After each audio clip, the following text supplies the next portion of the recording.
Hey guys, welcome to our channel. இன்னைக்கு வீடியோவில் நம்ம என்ன டாபிக் பற்றி பார்க்க போகிறோன்னா, உங்களுடைய காதல் வாழ்க்கையில் தொல்லை கொடுத்துட்டு இருக்கக்கூடிய தேர்ட் பர்சனை எப்படி ரிமூவ் பண்ணுறது, அதற்கான ஒரு பவர்ஃபுல்லான ஸ்பெல் தான் இந்த வீடியோவில் நம்ம பார்க்க போகிறோம். நீங்கள் நேசித்த நபர் உங்ககிட்ட நல்லா பேசியிருப்பாங்க.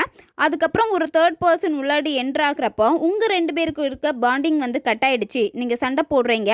நீங்கள் விரும்பக்கூடிய பர்சன் அந்த தேர்ட் பர்சன் கிட்ட தான் அதிக டைம் ஸ்பெண்ட் பண்ணுறாங்க. அவங்க கூட தான் அதிகமாக பேசுகிறாங்க, உங்களை அவாய்ட் பண்ணுறாங்க. இந்த மாதிரி இருந்துச்சுன்னா இதை நீங்கள் பயன்படுத்தலாம். நம்ம வீடியோக்குள்ளாடி போக முன்னாடி நம்ம சேனலை நீங்கள் இதான் ஃபஸ்ட் டைம் பார்க்குறீங்கன்னா மறக்காமல் சப்ஸ்கிரைப் பண்ணிக்கோங்க. பக்கத்தில் இருக்கிற பெல் பட்டனையும் கிளிக் பண்ணிக்கோங்க.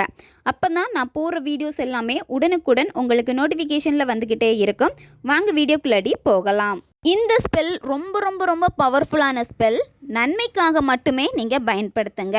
நீங்கள் விரும்பக்கூடிய நபர் உங்களை அவாய்ட் பண்ணிட்டாங்க, தேர்ட் பர்சன் கிட்ட நல்லா பேசுகிறாங்க, அவங்கள பிரிக்கணும் அப்படின்னா நீங்கள் இந்த ஸ்பெல் மெத்தடை பயன்படுத்தலாம்.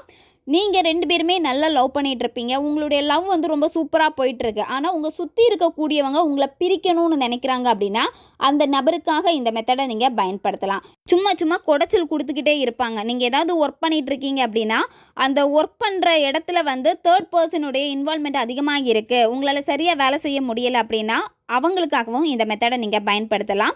உங்களுடைய தொழில், உங்களுடைய ஜாப், அதே மாதிரி ரிலேஷன்ஷிப்பு, அதே மாதிரி ஒரு இடத்துல வீடு வாங்க போகிறீங்க, அந்த இடத்துல இழுத்தடிச்சிட்டே இருக்காங்க, வேறு ஒரு பர்சன் இன்வால்வ் ஆகிட்டே இருக்காங்க, எனக்கு அது பிடிக்கலை, அவங்களால தான் ரொம்ப டிலே ஆகிட்டுருக்கு அப்படின்னா நீங்கள் இதை பயன்படுத்தலாம். யாராவது உங்களுக்கு பணம் கொடுக்கணும், பணம் கொடுத்துட்டு இன்னொரு பர்சன் கொடுக்க விடாமல் தடுத்துட்டு இருக்காங்க அப்படின்னா அவங்களுக்காக இந்த மெத்தட் பண்ணலாம். இந்த மாதிரி ஒரு தேர்ட் பர்சன் உங்கள் லைஃப்பில் என்ட்ராயிட்டு டிஸ்டர்ப் பண்ணிகிட்டே இருக்காங்க, என்னால் அதில் முன்னேற முடியலை அப்படின்னா நீங்கள் அந்த நபருக்காக இந்த மெத்தடை பயன்படுத்துங்க.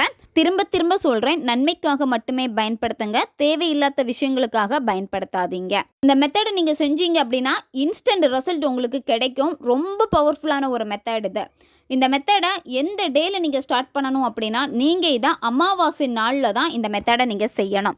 எந்த நேரத்தில் இந்த மெத்தடை நீங்கள் செய்யணும் அப்படின்னா நைட்டு 11 மணிலேருந்து 1 மணி, இந்த இடைப்பட்ட நேரத்துக்குள்ளாடி தான் இந்த மெத்தடை நீங்கள் செய்யணும். மற்றவங்க உங்களை டிஸ்டர்ப் பண்ணாத மாதிரி தனியாக ஒரு அறையிலேருந்து இந்த மெத்தடை செய்யுங்க.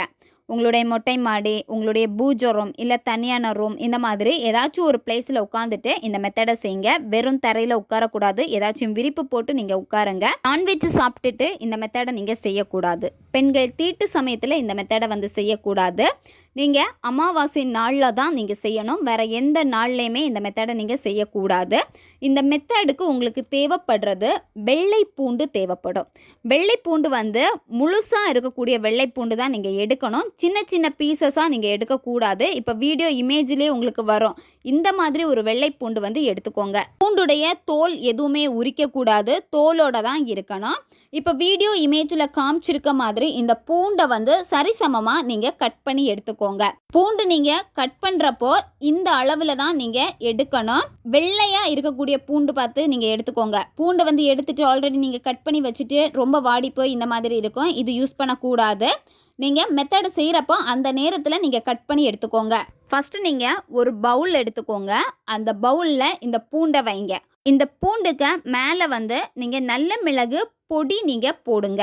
பெப்பருடைய பவுடர் தான் நீங்கள் யூஸ் பண்ணணும். முழு பெப்பர் யூஸ் பண்ணக்கூடாது. பவுட்ரு பண்ணி நீங்கள் போட்டுக்கோங்க. அதுக்கப்புறமா இது கூடவே பார்த்தீங்கன்னா மிளகுடைய விதைகள், அதாவது இந்த சிவப்பு மிளகை கட் பண்ணுறப்போ உள்ளாடி இருக்கக்கூடிய விதைகள், இதையும் நீங்கள் இதுக்கு மேலே போட்டுக்கோங்க கொஞ்சமாக. எந்த பர்சனை உங்கள் லைஃப்பில் இருந்து விரட்டணும்னு நீங்கள் நினைக்கிறீங்களோ அவங்களுடைய பேரை ஒரு சின்ன பேப்பரில் பிளாக் கலர் பென் யூஸ் பண்ணி எழுதிக்கோங்க. தேர்ட் பர்சனுடைய பேர் தெரியல, நாங்கள் எப்படி எழுதுறதுன்னு உங்களுக்கு டவுட் இருக்கும்.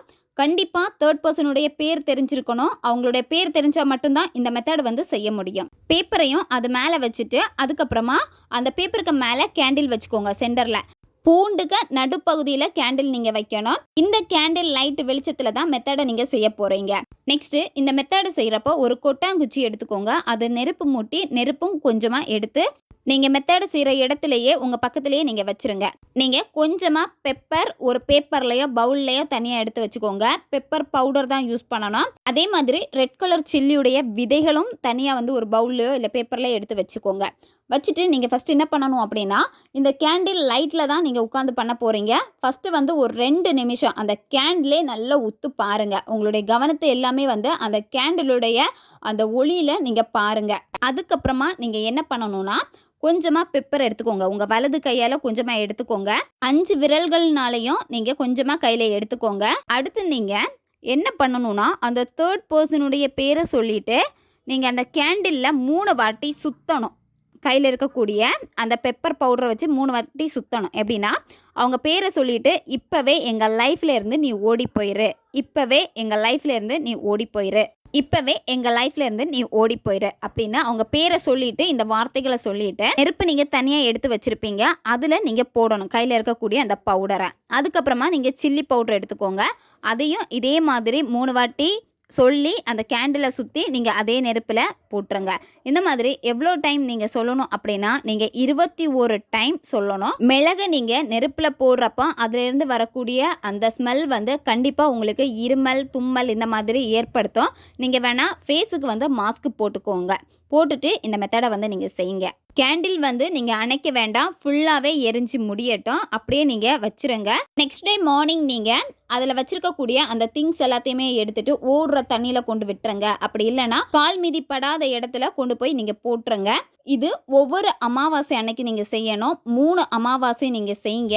3 அமாவாசைக்குள்ளாடியே இதனுடைய ரிசல்ட்டை நீங்கள் பார்த்துருவீங்க. நீங்கள் யாருக்காக இந்த மெத்தடை செஞ்சீங்களோ அந்த தேர்ட் பர்சன் ஆட்டோமேட்டிக்காகவே உங்கள் லைஃப்லேருந்து ஏதாச்சும் ஒரு ரீசனை சொல்லிவிட்டு அவங்களே விலகி போயிடுவாங்க. எகெயின் இந்த பர்சன்கிட்ட அவங்க பேச மாட்டாங்க. அப்படி வந்து பேசினாலும் இவங்க அவங்கள கண்டுக்க மாட்டாங்க. அதே மாதிரி தேர்ட் பர்சனும் இவங்களை கண்டுக்க மாட்டாங்க. அவங்களுக்குள்ளாடி இருந்த பாண்டிங் கட் ஆகும். சில க்ளோஸ் ரிலேட்டிவ் எல்லாம் டக்குன்னு கட் பண்ணிட்டு போக முடியாது. அப்போ பேச்சுவார்த்தைகள் என்ன ஹாய் பாய் இந்த மாதிரி இருக்கும், அவ்வளோதான். மற்றபடி அவங்களால உங்களுக்கு எந்த விதமான தொல்லைகளும் வராது. ரொம்ப ரொம்ப பவர்ஃபுல்லான ஸ்பெல் இது. எக்காரணத்தை கொண்டும் நீங்கள் இதை அந்த தேர்ட் பர்சன் கிட்ட போய் சொல்லக்கூடாது. அதே மாதிரி நீங்கள் விரும்பக்கூடிய பர்சன் கிட்டையும் இதை நீங்கள் சொல்லக்கூடாது. நீங்கள் எந்த பர்சனுக்காக இந்த மெத்தடை செய்கிறீங்களோ அவங்க ஆட்டோமேட்டிக்காக ரீசனே இல்லாமல் ஏதாவது ஒரு விதத்தில் சண்டை வரும். அந்த சண்டை பெருசாகும். அப்படியே அவங்க கனெக்ஷனும் வந்து கட் ஆயிரும். தேவைப்படுறவங்க இதை பயன்படுத்தி பாருங்க. ஓகே காய்ஸ், நம்ம சேனல் உங்களுக்கு பிடிச்சிருக்குன்னா மறக்காமல் சப்ஸ்கிரைப் பண்ணிக்கோங்க. வீடியோவை தேவைப்படுற உங்கள் ஃப்ரெண்ட்ஸுக்கும் மறக்காமல் ஷேர் பண்ணுங்கள். நிறைய பேர் இதே மாதிரி ப்ராப்ளம்ஸ் எல்லாமே சந்திச்சுக்கிட்டே இருப்பாங்க. அவங்களுக்கு இது உபயோகமாக இருக்கும். அதனால் மறக்காமல் அவங்களுக்கு ஷேர் பண்ணிடுங்க. இன்னும் நிறைய வீடியோஸ் நம்ம சேனலில் வந்து அப்லோட் ஆகிட்டே இருக்கும். அதனால் பக்கத்தில் இருக்க பெல் பட்டனையும் மறக்காமல் ப்ரெஸ் பண்ணி வச்சுக்கோங்க. அப்போ தான் நான் போடுற வீடியோஸ் எல்லாமே உடனுக்குடன் உங்களுக்கு நோட்டிஃபிகேஷனில் வந்துக்கிட்டே இருக்கும். உங்களுக்கு எங்கிட்ட பர்சனலாக ஃபோன் கன்சல்டேஷன் எடுத்துக்கணும், உங்களுக்கு விருப்பமான ஒர்க் ஷாப்பில் ஜாயின் பண்ணுறதுக்கு நீங்கள் இன்ட்ரெஸ்டடாக இருக்கீங்கன்னா நீங்கள் என்னை இன்ஸ்டா அல்லது மெயிலில் அதுக்கான டீட்டெயில்ஸ் கேட்டுக்கலாம். உங்களுக்கு பர்சனல் டாரோ கார்டு ரீடிங் தேவைப்பட்டனாலும் நீங்கள் என்னை இன்ஸ்டா அல்லது மெயிலில் அதுக்கான டீட்டெயில்ஸ் கேட்டுக்கலாம். அடுத்த வீடியோவில் சந்திக்கலாம். நன்றி.